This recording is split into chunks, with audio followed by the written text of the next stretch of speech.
Assalamualaikum warahmatullahi wabarakatuh. Innal hamdalillah nahmaduhu wa nasta'inuhu wa nastaghfiruh wa na'udzu billahi min shururi anfusina wa min sayyiati a'malina. Man yahdihillahu fala mudilla lahu wa man yudlil fala hadiya lahu. Wa asyhadu an la ilaha illallah wahdahu la syarika lahu wa asyhadu anna Muhammadan abduhu wa rasuluh. Ya ayyuhalladzina amanu taqullaha haqqa tuqatih wa la tamutunna illa wa antum muslimun.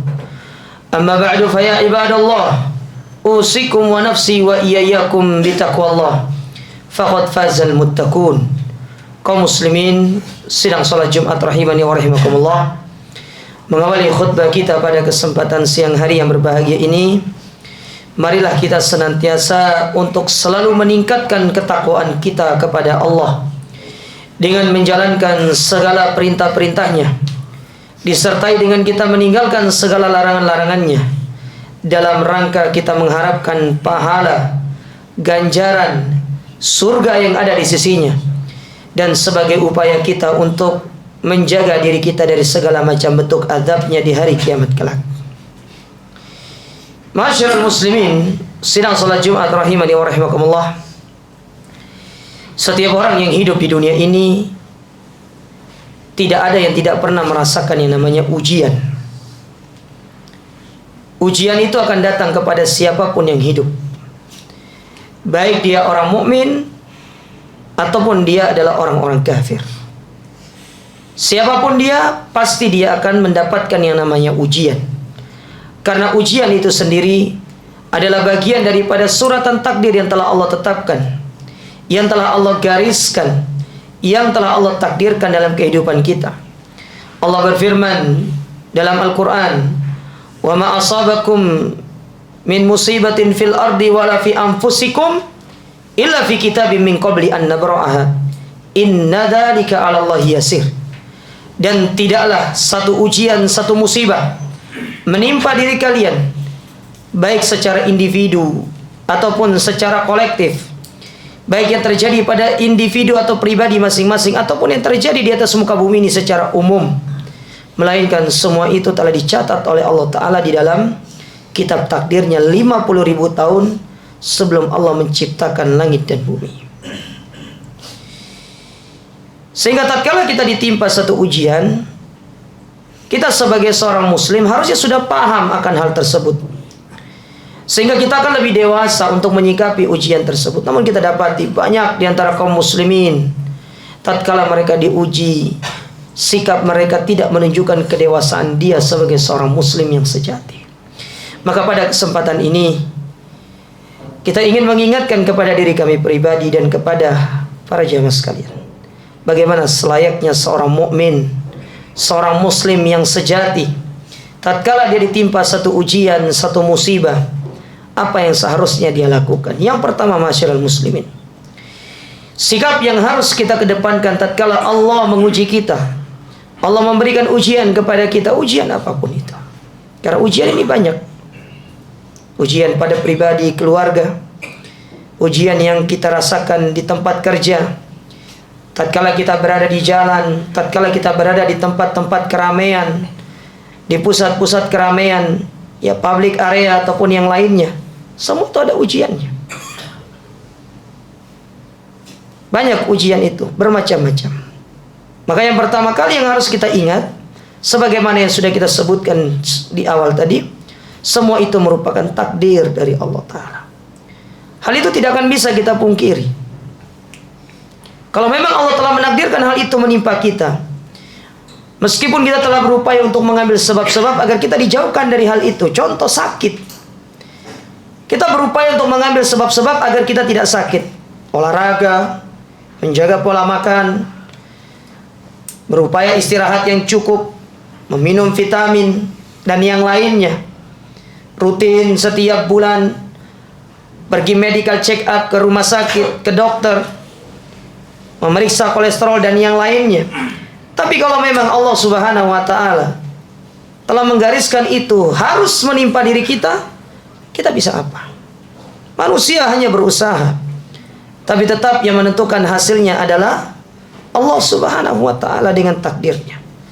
Maka tatkala kita sudah mengambil sebab, mengambil usaha, kita telah mengeluarkan effort kita dalam meninggalkan hal-hal yang kita tidak senangi. Nah, toh nyatanya itu tetap menimpa kita. Maka yang pertama kali yang harus diingat, itulah takdir. Itu ketetapan Allah Ta'ala. Kan kita sudah mengambil sebab. Maka ingatlah tentang masalah ini.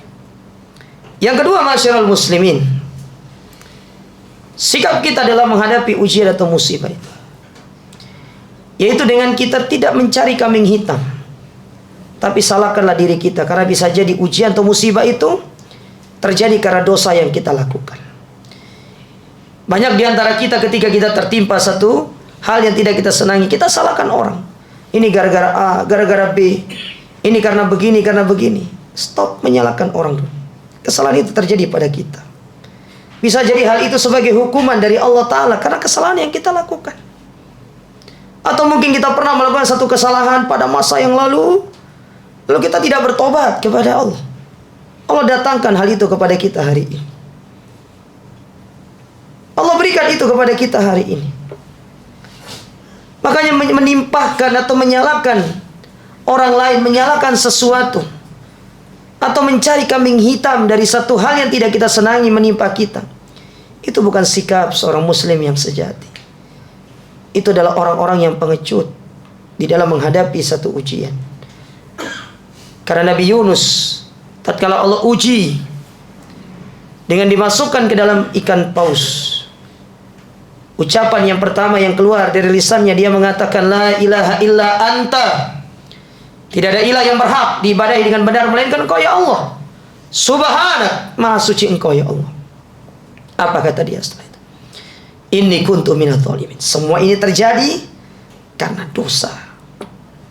Bisa jadi mungkin tadi kita menzalimi orang di jalan. Bisa jadi kemungkinan kita berbuat zalim kepada istri dan anak-anak kita. Atau kita berbuat zalim kepada orang tua kita. Tatkala kita telepon, kita membentak-bentak, bisa jadi itu adalah cara Allah Ta'ala untuk mengingatkan kepada kita, memberikan satu hal yang tidak kita senangi. Maka stop salahkan orang lain. Itu bukan sikap seorang mukmin yang sejati. Itu orang-orang yang pengecut. Dia salahkan dirinya, dia introspeksi dirinya. Bisa jadi semua itu adalah sebabnya karena perilaku dia. Bukankah Allah telah mengingatkan kita dalam firman-Nya, "Dhaharal fasadu fil barri wal bahri bima kasabat aydin nas liyudhiqahum ba'dalladzi bima amilu la'allahum yarji'un." Apa-apa yang menimpa kalian wahai manusia, yang terjadi di atas muka bumi ini, mungkin hujan tidak turun, kalaupun dia turun ternyata banjir. Kita sebagai seorang petani, ternyata hasil kita pun tidak sesuai dengan harapan. Kita sebagai seorang karyawan di tempat ini, ternyata kita kerja tidak sesuai dengan ekspektasi yang kita dapatkan. Jangan kemudian kita mencari, tapi salahkan diri kita. Mungkin ada dosa yang kita lakukan, kita lupa untuk bertobat kepada Allah. Karena dosa menjadikan orang itu mendapatkan dampaknya kalau dia tidak meminta ampun kepada Allah. Maka sudah bukan saatnya kita menimpalkan kesalahan itu kepada, atau hal-hal tersebut kepada orang-orang yang bisa jadi mungkin dia tidak ada kaitannya dengan apa yang menimpa diri kita. Itu murni, pure kesalahan kita, pure dosa yang kita lakukan. Siapa di antara kita yang tidak pernah berbuat dosa? Kita semua ini berbuat dosa. Saya, Anda yang hadir di sini, apa di antara kita yang tidak pernah berbuat dosa? Sama kita berbuat dosa. Banyak dosa-dosa yang kita lakukan. Terkadang dengan lisan kita mengumpat orang, kita menjelek-jelekan orang, kita membodohi-bodohi orang, kita mengatai orang-orang tersebut dengan kata-kata yang tidak baik, atau dengan tangan kita, dengan perbuatan kita. Lalu Allah Ta'ala ingin menghapuskan semua itu. Maka sadarilah, itu dosa yang kita lakukan. Makanya seorang ulama yang bernama Sufyan Ats-Tsauri, beliau pernah mengatakan, demi Allah, aku melihat dampak dari perbuatan dosa itu. Salah satunya adalah dari kendaraanku, dari tungganganku. Yang biasanya kuda yang aku naiki ini, dia mengikuti arahanku dan instruksiku. tiba-tiba pada hari itu aku suruh dia jalan, dia tidak mau jalan. Aku perintahkan seperti biasanya, dia tidak mau melakukannya. Kenapa? Itu dosa. Karena dosa yang aku lakukan, maka Allah membalas melalui tunggangan yang aku sering tunggangi. Subhanallah. Naik sepeda motor tiba-tiba bannya gembos. Biasanya kita, oh ini siapa yang tebar paku di sini? Suudon duluan. Padahal bisa jadi itu cara Allah menegur kita karena dosa yang kita lakukan. Maka berfikirlah dengan menggunakan akal sehat, bahwasanya Allah Subhanahu wa taala ingin menegur supaya kita tidak terlalu jauh untuk meninggalkan Allah dan segera kembali kepada Allah taala. Aqulu qouli hadza wastaghfir innahu huwal ghafurur rahim.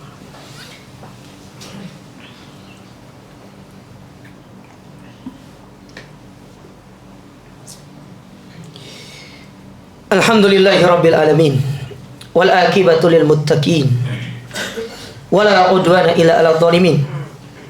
Wa asyhadu an la ilaha illallah wahdahu la syarikalah wa asyhadu anna Muhammadan abduhu wa rasuluh. Amma ba'd.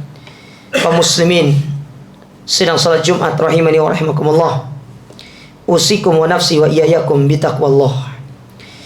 Kemudian yang ketiga, masyiral muslimin, sikap kita tatkala kita ditimpa satu ujian, satu musibah, sehingga menjadikan kita sebagai seorang muslim yang sejati dan lebih dewasa dalam menghadapi ujian atau musibah. Ketahuilah, satu ujian tidaklah ditimpakan kepada kita melainkan sebagai sebab Allah menggugurkan dosa.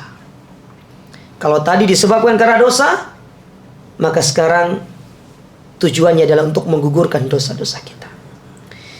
Dalam sebuah hadis Nabi SAW pernah mengatakan, ma asabal muslim min hammin wala ghammin wala adan hatta syauka yushakuha illa kaffarallahu biha min khataya. Tidaklah seorang muslim dia ditimpa satu hal yang dia tidak senangi, seperti demam, kegelisahan, kegundah-gulanaan, pikiran yang carut marut, bahkan sampai duri. Mungkin antum jenengan bekerja di sini bukan dengan duri, mungkin ada paku atau apa besi yang mungkin tidak sengaja terserempet dengan kulit kita sehingga menyebabkan luka. Maka apa kata Nabi SAW? Itu cara Allah untuk menggugurkan dosa. Maksud saya, kalau demam, gundah gulana itu bisa menggugurkan dosa, lantas gimana dengan ujian yang lebih besar daripada itu? Satu musibah yang lebih besar yang datang kepada kita, maka tentu akan lebih banyak lagi dosa yang akan digugurkan dengan hal-hal tersebut. Sehingga disebutkan oleh para alim ulama, antara orang yang terkena duri dengan orang yang sedang diuji oleh Allah dengan stroke di rumah sakit, dia berbaring di rumah sakit, itu tidak sama dosa yang akan digugurkan. Beda.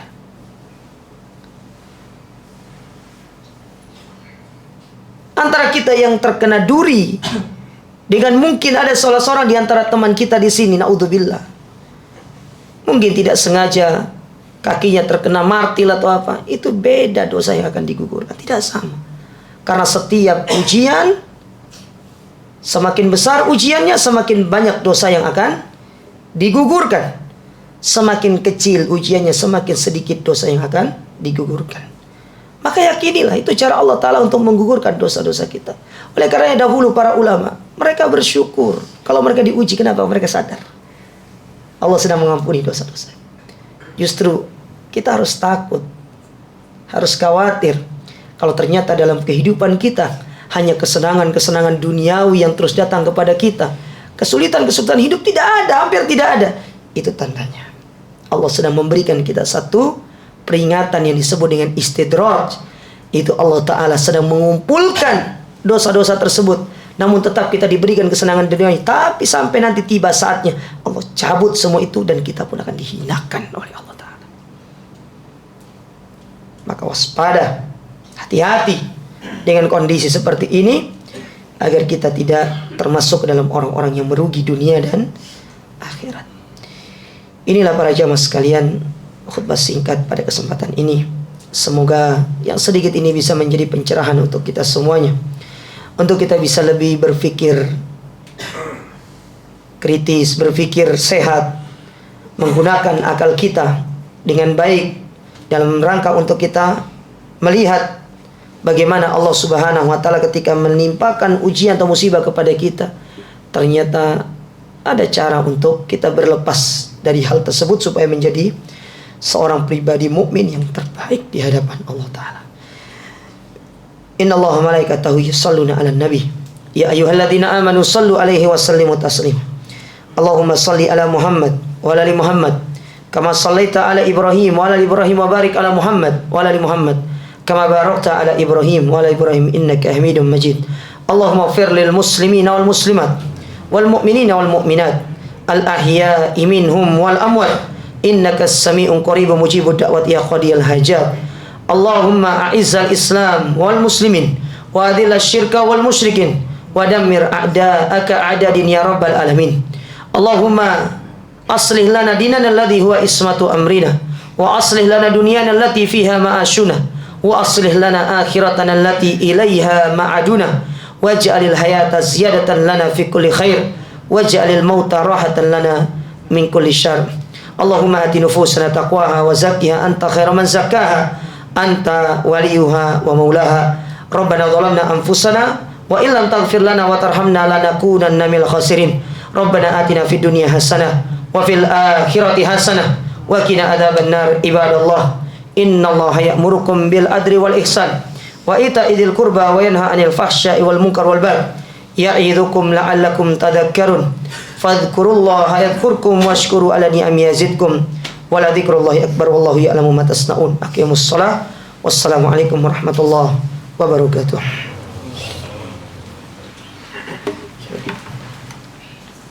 Allahu akbar.